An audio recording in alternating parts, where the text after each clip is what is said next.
You will hear a man called Ken talking on the phone to a friend called Liz about holiday accommodation.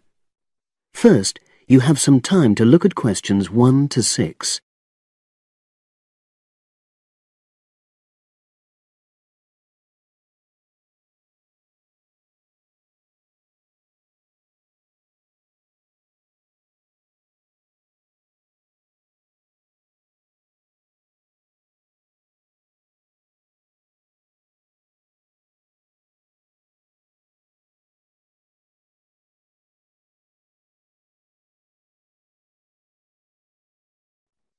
Now we shall begin. You should answer the questions as you listen because you will not hear the recording a second time. Listen carefully and answer questions 1 to 6.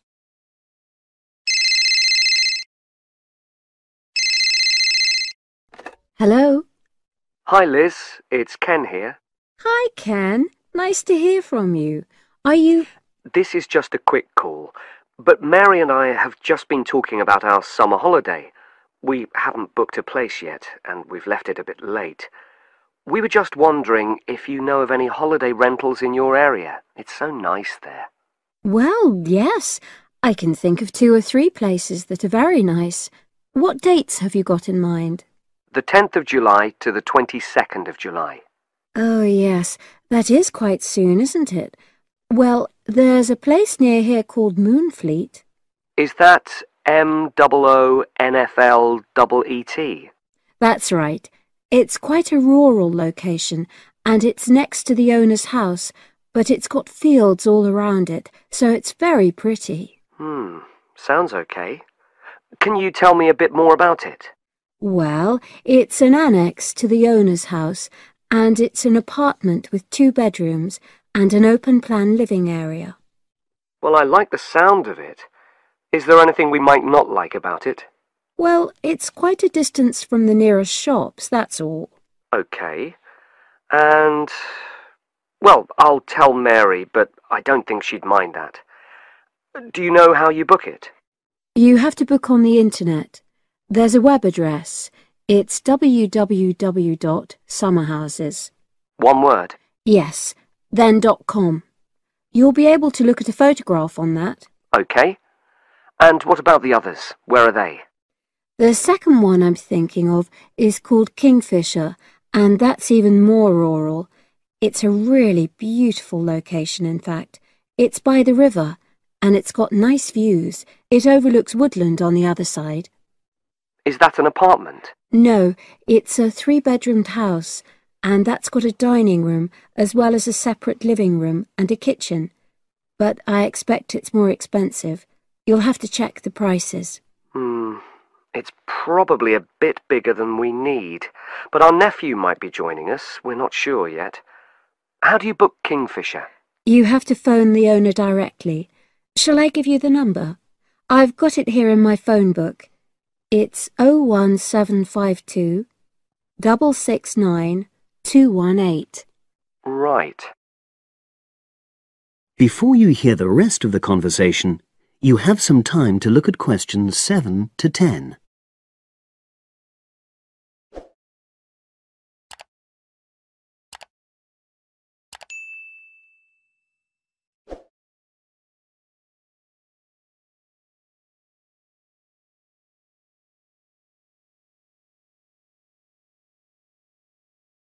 Now listen and answer questions 7 to 10.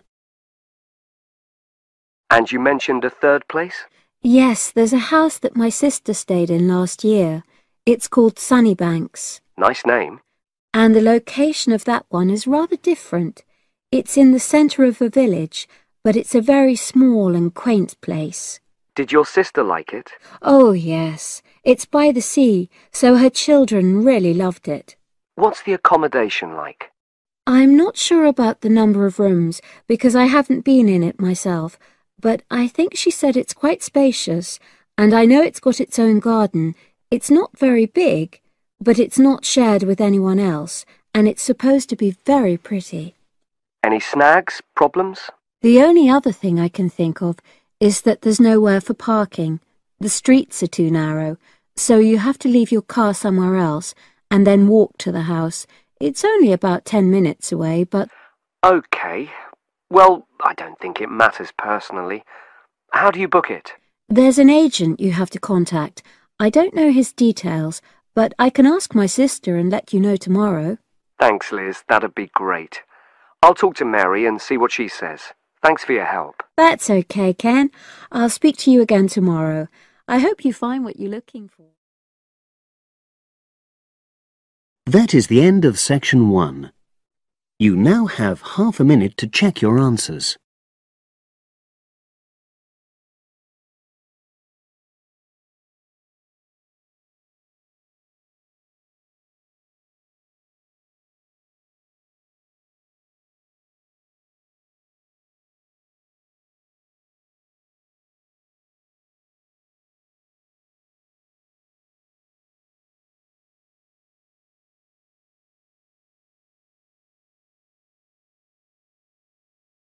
Now turn to section 2. Section 2. You will hear part of a radio program about do-it-yourself house painting. First, you have some time to look at questions 11 to 14.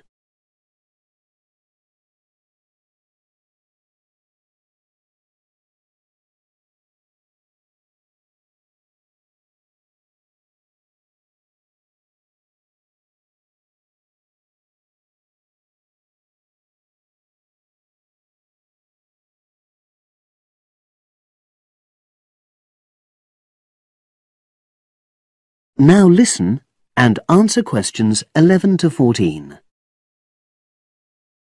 Good morning, everyone, and welcome to our weekly series on home improvements. Today's program is about do-it-yourself house painting. There's never been a better time for people who like to do their own interior house painting. Although people still lead very busy lives, thanks to the availability of various new DIY materials, you can now decorate your home in a more efficient and a more environmentally friendly way. In 2009 alone, approximately 53 million litres of the paint that was sold in the UK were left untouched. That's enough to fill 21 Olympic-sized swimming pools. It's easy to overestimate how much paint you'll need to decorate your room if you use guesswork. And if you know exactly how much paint is needed, you avoid unnecessary waste. There are automatic paint calculators available now. Most of the major paint manufacturers provide them. Look on their websites or just Google paint calculator and see what comes up. Then simply measure the circumference and height of the room in metres. Enter this into the calculator, along with the type of surface you're painting, and it will tell you how many litres of paint you'll need. But if you do end up with leftover paint, you can donate it to an organisation like Community Repaint. They will take the paint from you and redistribute it to local charities and voluntary organisations, so it goes to a good home. You can find more information about Community Repaint on communityrepaint, all one word, .org.uk. Now you have some time to look at questions 15 to 20.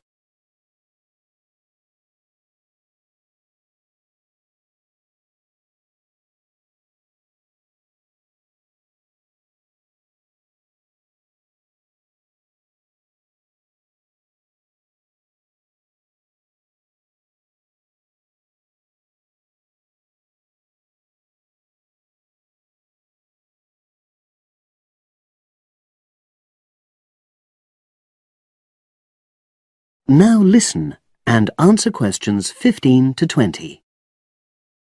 Another way of avoiding paint wastage is to check you're completely happy with your colour choice before starting to paint. For example, you can get a small sample of the colour you're thinking of using, then paint a board and move it around the room, so you can see how it looks against your furnishings and in different lights. Also, it's always better to buy high-quality paints because you get what you pay for. If you buy cheap paint, you might need to apply 2 or 3 coats to achieve the same coverage that you'd get from 1 coat of a good quality paint. You could also spend a week on a job that could have been done in a day or 2. And consider the environment. Most paint manufacturers now sell water-based paints that don't contain harmful chemicals or give off harmful odours, so get one of these. You can also buy paint that's packaged in recyclable containers. There's a lot more choice than there used to be. You can only do a good job which will last if you prepare the surfaces thoroughly before painting. In fact, in many ways, if you want to do a professional-looking job, this is more important than the painting itself. If there are any cracks or patches of loose plaster, painting over them won't solve the problem. Take the plaster out and fill the holes, allowing enough time for the new plaster to dry. And you won't get a smooth finish if the walls are dusty or greasy, so washing with water isn't enough. Use a solution of decorator's soap and rinse well with warm water afterwards. When you're ready to paint, we suggest you use a medium pile roller for walls and ceilings. A lot of people tend to use short pile rollers, but these give a patchy finish, and that wastes paint and time. Similarly, long pile rollers can create a thick textured effect, which looks messy. The same goes for brushes. The stronger the bristles, the easier they are to wash and reuse. And as you've chosen a water-based paint, clean your brushes with cold water, because it's more energy efficient that way. As you're decorating, keep transferring small amounts of paint into a tray and keep topping it up when you need to. This reduces the chance of it being contaminated by dust and pieces of dirt. And finally, water-based paint doesn't have a lingering smell, so that's not an issue anymore. But it's airflow rather than heat that helps the paint dry quicker. So, to help finish the job in the quickest time, leave your doors and windows open. The faster the paint is dry and the job finished, the quicker you can start enjoying your room. In tomorrow's programme, I'll be giving some advice on... That is the end of section 2. You now have half a minute to check your answers.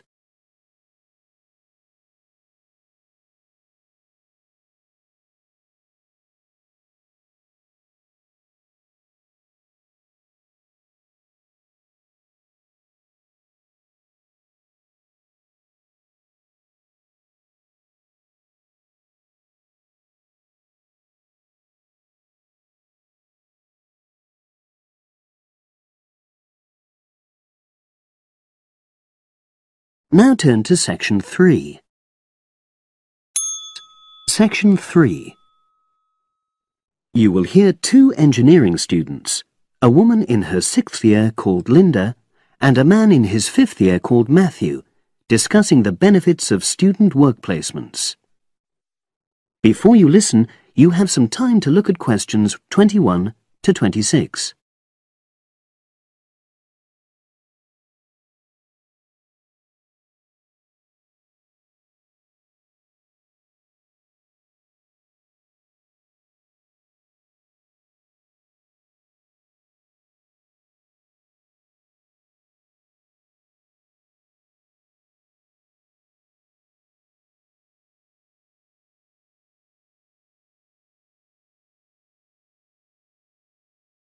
Now listen and answer questions 21 to 26.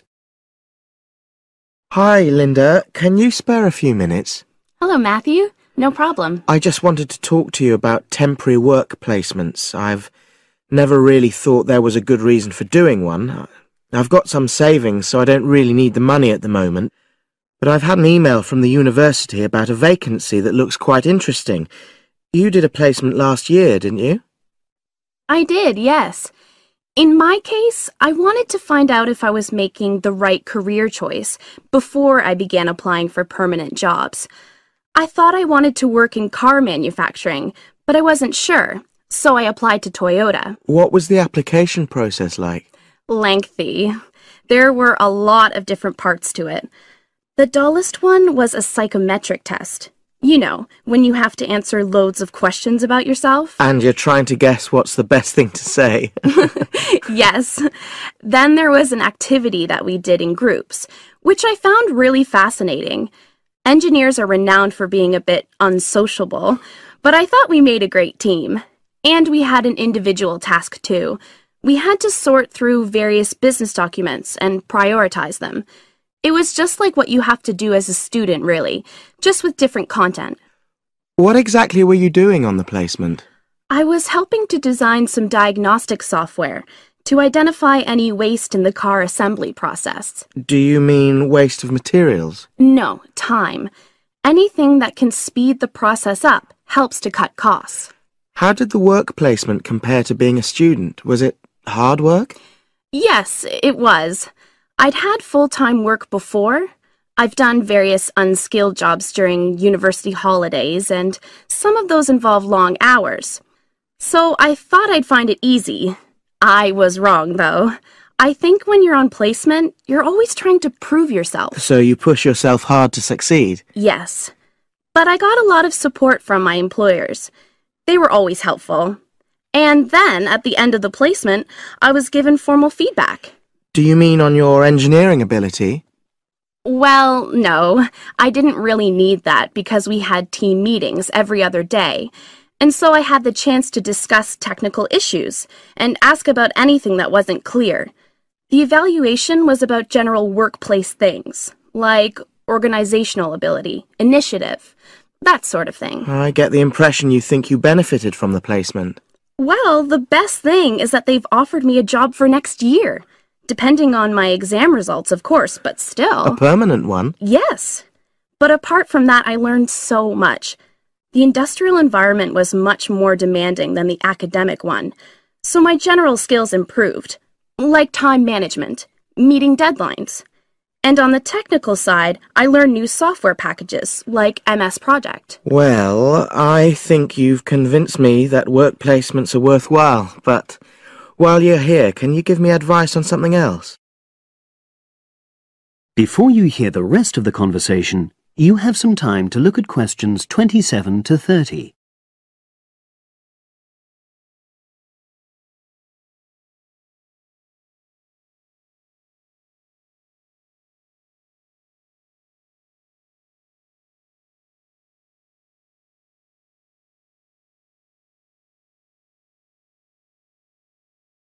Now listen and answer questions 27 to 30. I'm about to make a start on the engineering materials module, and I've got a book list here. Can you have a quick look and tell me what you would recommend? That's if you can remember. Let's see. I do remember some of them. Yes, this one, The Science of Materials.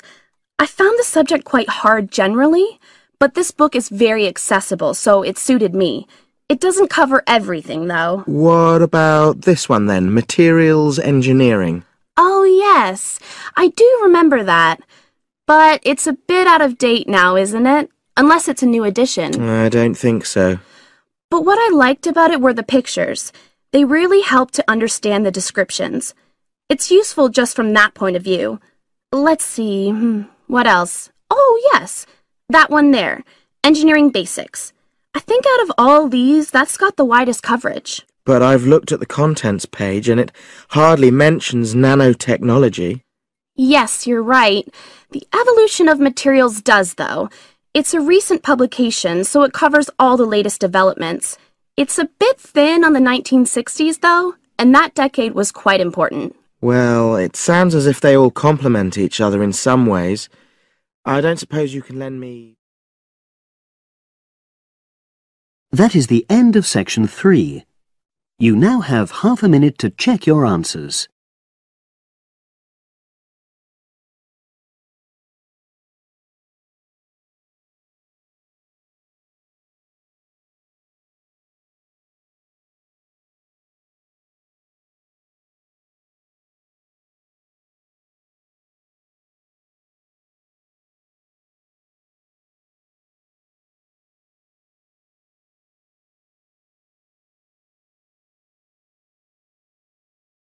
Now turn to section 4. Section 4. You will hear a historian giving a presentation about techniques to identify the origin of handwritten books from the Middle Ages. First, you have some time to look at questions 31 to 40.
Now listen and answer questions 31 to 40.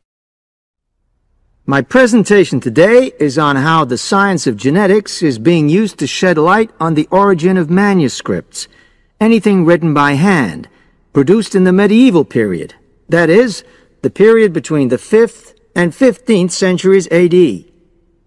As many of you know, thousands of medieval handwritten books still exist today. Some of them have a clear provenance, that is, we know exactly where and when they were written.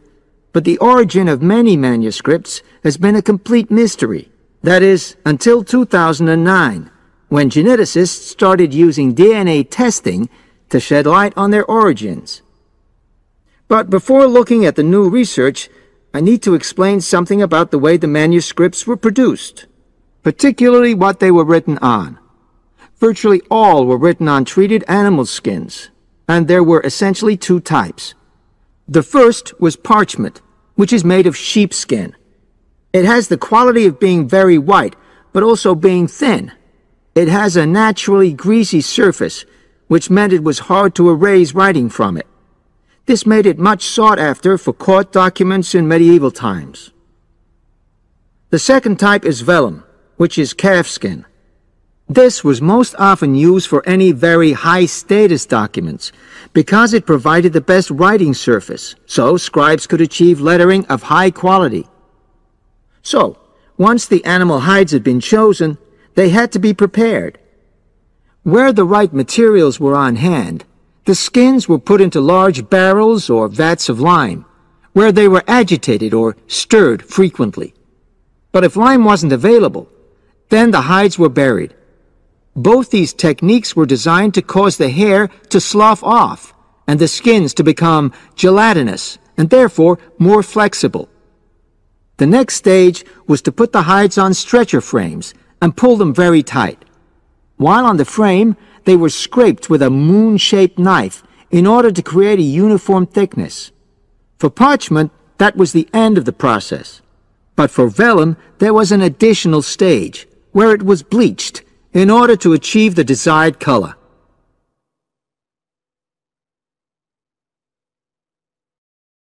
So, what does all this preparation mean for the quest to identify the origins of mystery manuscripts? Well, until recently, the only way historians and other academics were able to guess at origins was either through the analysis of the handwriting style or from the dialect in which the piece was written. But these techniques have proven unreliable for a number of reasons. It was thus decided to try to look at the problem from a different angle, to start from what is known, that is, the small number of manuscripts whose origins we do already know. Because these parchments and vellum are both made from animal hides, it was possible to subject them to DNA testing and to identify the genetic markers for the date and location of production. From this was created what is known as a baseline. The next stage was to test the mystery manuscripts, finding their DNA characteristics, and then making comparisons between the known and the mystery scripts. Genetic similarities and differences enabled the scientists to gain more information about the origins of the many manuscripts we had known virtually nothing about up to that point. Now you might ask, what are the potential uses of this new information? Well, obviously, it can shed light on the origin of individual books and manuscripts. But that's not all. It can also shed light on the evolution of the whole of the manuscript production industry in medieval times. And because that was such a thriving business, involving very large-scale movements right across the globe, the new data in turn help historians establish which trade routes were in operation during the whole millennium. Now, if anyone has any questions... That is the end of section 4. You now have half a minute to check your answers.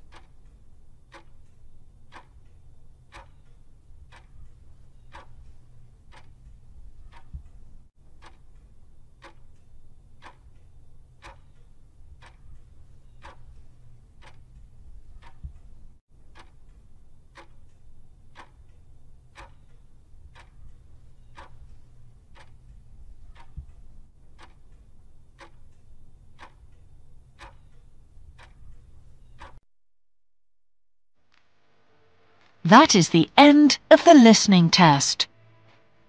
In the IELTS test, you would now have 10 minutes to transfer your answers to the answer sheet.